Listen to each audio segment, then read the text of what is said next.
Álvaro. Sí, yo puedo responder a la pregunta inicial, que se decía si era necesario, si era posible que hubiese un ecologismo racional. Era posible, creo que era la pregunta. Yo creo que no solo es posible, posible es todo, porque todo lo que se puede imaginar se puede llegar a realizar, otra cosa que sea plausible o no. Lo que desde luego que es muy necesario, es decir, yo creo que sí es muy necesario que haya un ecologismo lo más racional posible, pero no solo eso, sino que es necesario que sea internacional. Por llevarlo un poco a términos más macroeconómicos, como hablábamos antes, el propio sistema ecologista, por ejemplo, que puede tener la Unión Europea, que tiene, al igual que la producción, por ejemplo, textil, ¿no? No es lo mismo producir en España que producir en Bangladesh o producir en países del sureste asiático, porque las condiciones de vida y laborales y demás son distintas. Entonces, los productos son más caros, más baratos. Por lo tanto, no puedes competir con ellos. Entonces, por eso digo que no solo tiene que ser el ecologismo racional, que por supuesto tiene que ser, sino que tiene que ser internacional. Se tienen que poner unas reglas marcadas que sean bastante claras y seguidas y aceptadas por todo el mundo, porque si no siempre hay países que juegan con las cartas marcadas. Es decir, por ejemplo, en un producto siguiendo una serie de normas siempre va a ser más caro dentro de la Unión Europea que fuera. Si tú llevas a cabo esto, es decir, una cierta moralidad ecologista, igual que una cierto desarrollo de los derechos laborales y demás, pero luego abres el mercado a la competitividad, pues siempre van a perder tus productos, ¿no? Entonces yo creo que o bien todos asumen estas reglas mínimas ecologistas en la producción, o bien se permite que haya unos aranceles y un control de los productos dentro de los países, por el cual si tú produces leche, pues no compres leche de fuera, aunque sea más barata, porque seguramente la estén haciendo con una producción que sea menos ecológica o que no siga las normas que tú estás dotando a tu propia gente. La teoría en lugares donde o hay otra cultura que no es occidental o directamente no hay cultura. Turno de Álvaro Leal. Sí, yo a esto que dice creo que tiene que ver sobre todo porque Occidente ha dejado de reproducirse por otros problemas que yo creo que tienen más que ver con la cultura, y la tasa de natalidad es muy baja, y el envejecimiento de la población también. Y por ejemplo en Europa eso genera un problema, bueno, no tiene por qué ser un problema, pero sí va a generar pequeños problemitas, que es que desde África hay mucha gente queriendo salir, que cada vez hay más, y desde Europa es más difícil sostener el sistema porque no se da ni siquiera una renovación en el número de habitantes. Probablemente hace poco leí un artículo que decía que España tendría dentro de 50 años como la mitad de la población o algo así, ¿no?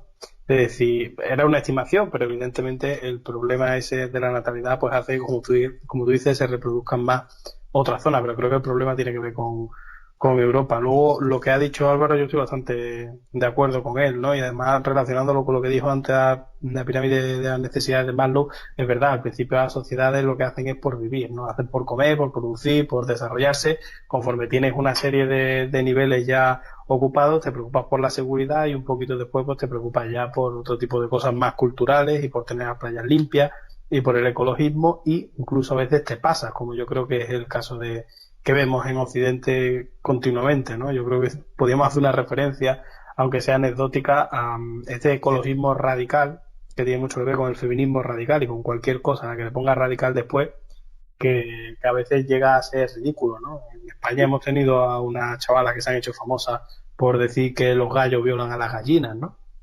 Yo creo que estas cosas es pura cultura occidental y es puro posmodernismo, y es la máxima expresión tragicómica de todas estas cosas. Pero lo que sí querría decir, una frase que además se puede cortar y se puede poner en cualquier otro vídeo, que es que todo proyecto de sociedad que se base en un ser humano mejor es un fracaso y una catástrofe, siempre. Sea el liberalismo basándose en en el libre mercado y en la mano invisible, sea el comunismo, sea el cristianismo, sea lo que sea, todo proyecto de sociedad que se base en que va a haber un ser humano mejor, que este sí que va a hacer las cosas bien. No, el ser humano es lo que es, y por eso es tan importante la ley, porque la ley es la que define y la que marca dónde están los límites. Excelente lo que has dicho. Es como para enmarcarlo lo que has dicho. Hoy se va a llamar ecología y agricultura, ¿no? Porque hemos hablado bastante de eso. Pero vamos a concluir con Álvaro y con algún planteamiento filosófico sobre este tema del ecologismo.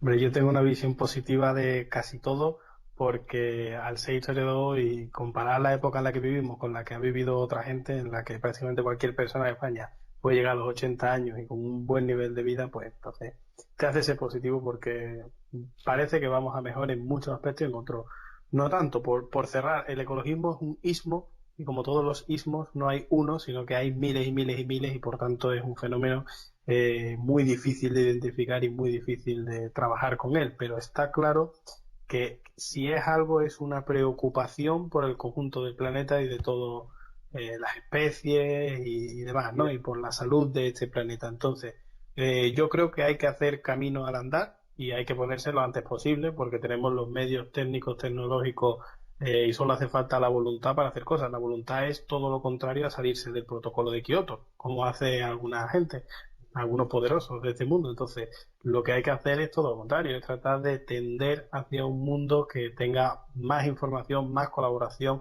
Se nos ha ido la oportunidad de hacerlo con el tema del coronavirus, pero habrá muchísimos desafíos que son mundiales porque estamos creando una sociedad prácticamente culturalmente mundial y en muchos aspectos y un mercado totalmente mundial, pues entonces habrá que trabajar también por soluciones políticas o pactos políticos que sean también con esta perspectiva mundial. Y por último, sí me gustaría decir que hay una voluntad muy ecologista, por lo menos en Occidente, de muchas personas, incluso que se degenera esta voluntad y se corrompen o se van a lugares que son erróneos, pero tienen una voluntad de hacer las cosas bien y tienen una preocupación. Por tanto, lo que hay que usar es esta voluntad para encauzarla por el camino correcto.